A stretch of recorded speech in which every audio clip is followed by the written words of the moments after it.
Hello everybody, welcome back to an episode of A Beginner's Guide to Delta V Rings of Saturn. In today's episode, we'll be covering upgrades and shipbuilding, so what upgrades to prioritize and how to build a ship that's balanced.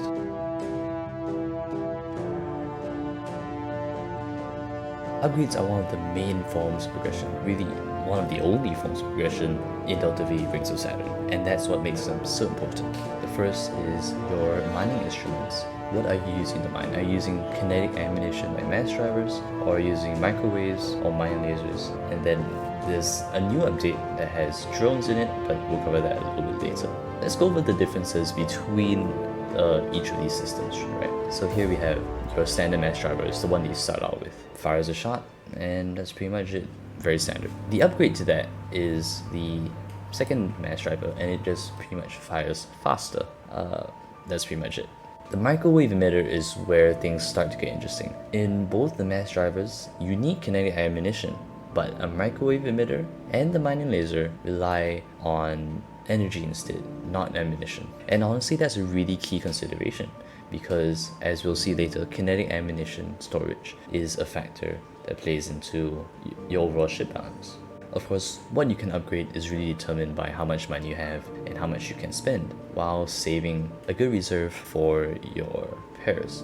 You might notice that this account has like 2 million credits, however. This is the account for the main playthrough of the game, that's why. And you can get here. I did not hack my way into this or anything, just slowly building up and using the stock market to really push your profits. But so what really to prioritize for your mining instrument? I would say try as hard as possible to get out of the mass drivers when you can, because once you get rid of kinetic ammunition, the weight on your ship becomes much less. With regards to the drones that were recently implemented, honestly they're a luxury that, if you can afford them, play around with them, but they do take up valuable spots on your ship, because you only have 3 hardpoints where you can equip mining instruments, so be careful of that too.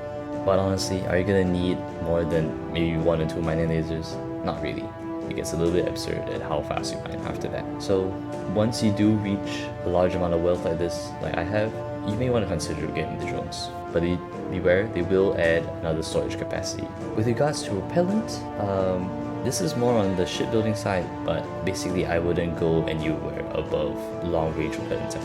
If you're looking to have longer dives, I think definitely extending the propellant tank, increasing the propellant capacity is a good idea, because that's really one of the limiting factors, along with kinetic ammunition capacity if you're using kinetic ammunition. And now we come to the reaction control system, your main form of like orienting yourselves and stopping yourself if need be. Here I think it's important to get good thrusters. You want a high exhaust velocity and thrust. But you also want to balance propellant consumption with that. So choose what you want. If you're able to afford it, get the most expensive one with the highest thrust power, because that will save you so much damage from accidents or collisions. The ultra capacitor array is important for when you're mining, basically your peak output. So especially if you're using energy mining instruments like the microwave or the laser, you want to increase your ultra capacitor capacity so that you can mine for longer periods of time, and if you do get into combat, you can fire for longer as well. Your power plant is somewhat tied to your ultra capacitor array. Is the rate at which you generate energy normally, and that gets stored, the excess gets stored in the ultra capacitor. So same thing with energy mining instruments, you do want to increase your power plant because that also kind of helps you in combat. With regards to your cargo bay, honestly, get the baffles. It's a very cheap upgrade that saves you a couple pieces of mineral if you happen to get disabled. And now we come to autopilots. Autopilots don't necessarily get better as they get more expensive, but they have different functions. Your basic autopilot is just that, it's your basic autopilot, but adaptive autopilot, that shows you proximity between you and other objects. Military grade autopilot doesn't do that, but it gives you warning when you're on a collision course with an object, which is really useful. So it's up to you what you want to get. I find both very usable, adaptive autopilot and military grade autopilot, but honestly it's up to you. If you can afford it, the military grade autopilot will help. And then here we have your reconnaissance drone. The microseismic drone, all it tells you is when you pick up chunks what the chunks consist of. It doesn't really help you when you're investigating whole asteroids. So in my opinion, not super important, especially for such an expensive upgrade. You're better off saving, especially at the start. And nano drones. If you're using nano drones, you're likely going to be able to afford all of these upgrades. But again, weight is a definite concern here.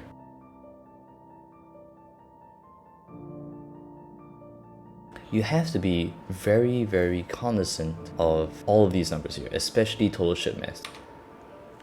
Total ship mass may be the most important factor that you need to consider when building a ship, because it directly affects your handling. It affects your inertia and your momentum, so how fast you speed up or slow down is directly related to total ship mass. Okay, now we're going to cover some basic shipbuilding ideas. So here's a template I have for a very basic ship, what I would consider for someone starting out, which is your classic mass driver, because honestly, you don't really need much else at the start, and you only need one really at this point. More than that is luxury that you can afford later. And then projectile magazine, I would get the upgrade for this. I'll get the dual projectile magazine.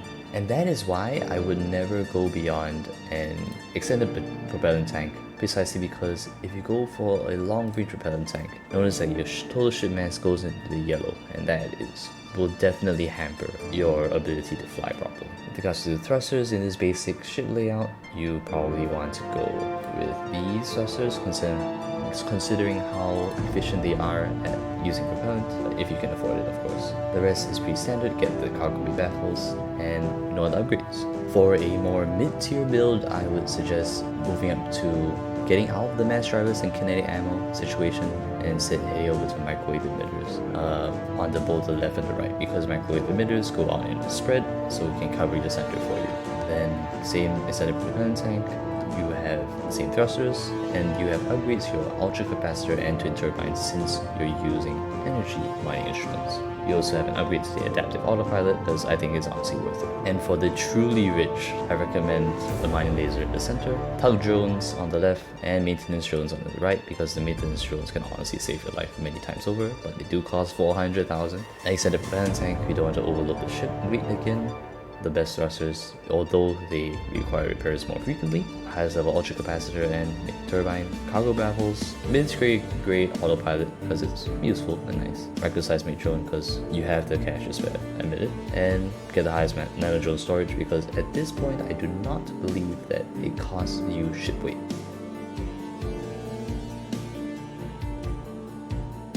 But of course, all of these upgrades and shipbuilding ideas are something that you yourself should tinker with and find out more about yourself, how things are actually handled in the real game, how it translates over. I hope this has been helpful, and I hope you enjoyed the video. If you have, please subscribe for more daily content, like the video if you did, and comment down below. I'll catch you all next time. See ya.